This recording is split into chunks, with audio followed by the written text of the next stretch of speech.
Mabuhay Philippines! Welcome sa aking YouTube channel.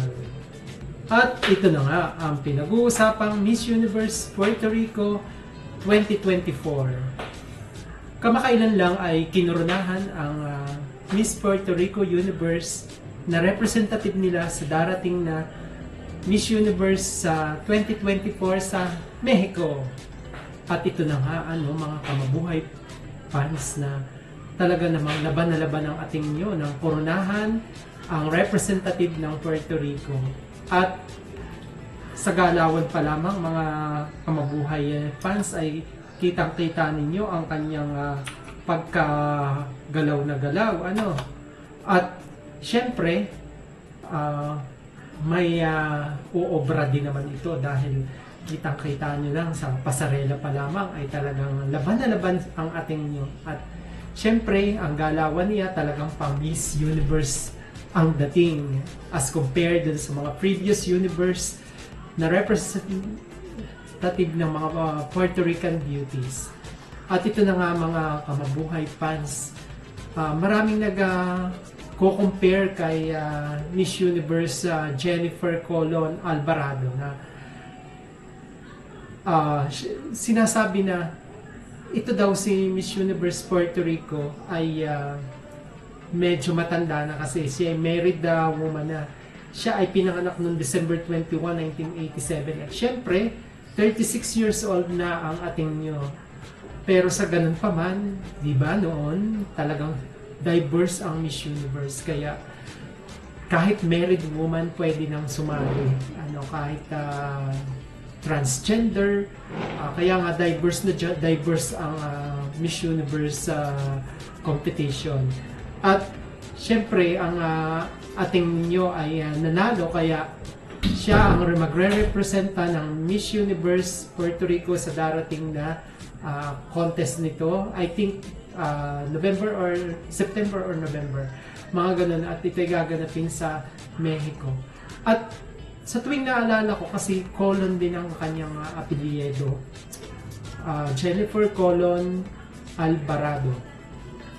Naalala ko tuloy yung isa sa mga representative din ng Puerto Rico nung kalaban niya si Beatriz Luigi Gomez, si Michelle Marie Colon, at pabali-balikwas pa ang balikat. Ang ganda-ganda rin ng pasarela niya, pero maraming hindi nakagusto, pero ako gustong-gusto ko yung pasarela ni Colon. Tingnan natin yung kanyang ginawa ni Michelle Marie Colon ng Puerto Rico nung Miss Universe 2021 sa Eilat, Israel. So gandang-ganda ako naman yan, at ang ganda-ganda rin naman ang kanyang evening gown. Nandalhin niya yung kanyang pasarela ng evening gown competition. At syempre, kung ikukumpara din naman natin, may ibubuga rin naman ang pambato nila ngayon dahil you see naman, tingnan natin, i-compare natin sa performance. La función de una reina es erradicar. Ating ninyo ay may masasabi ko rin namang pak na pak at bet na bet.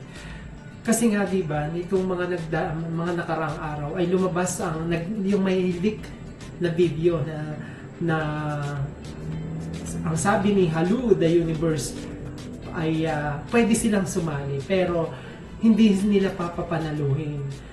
Pero challenge ito kay Hello the Universe. Kita-kita naman ninyo na gandang-ganda ang ating ninyo, kaya syempre hindi uubra ang mga kanyang mga sinabi. Tingnan natin kung talagang kakainin nila ang sinabi. At saka syempre si Mama Osmel kasali rin dito.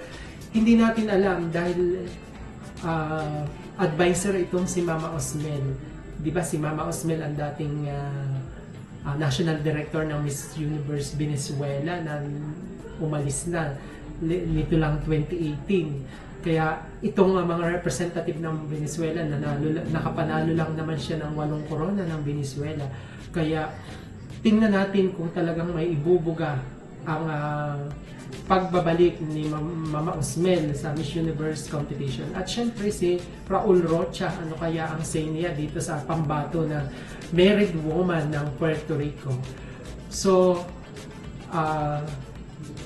at least mayroon na nakorunahang isa sa maganda, isa sa may pagmamalaki ng Puerto Rico. Kahit married woman, tingnan natin kung talagang ang makakapasok. Kasi last year, nakapasok itong si Colombia kahit married woman talaga.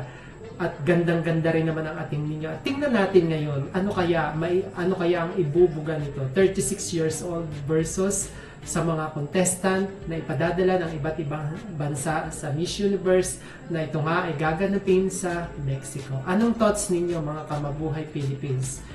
Kaya kung hindi ka pa nagsusubscribe, subscribe ka na at huwag rin kalilimutang i-click ang subscribe button at mag-comments kayo upang tuloy-tuloy ang ating interaction kung talagang at nasasabi ninyo ang inyong mga mensahe at ako nakakapag-comment rin sa inyong mga comment. Yun lang, paalam!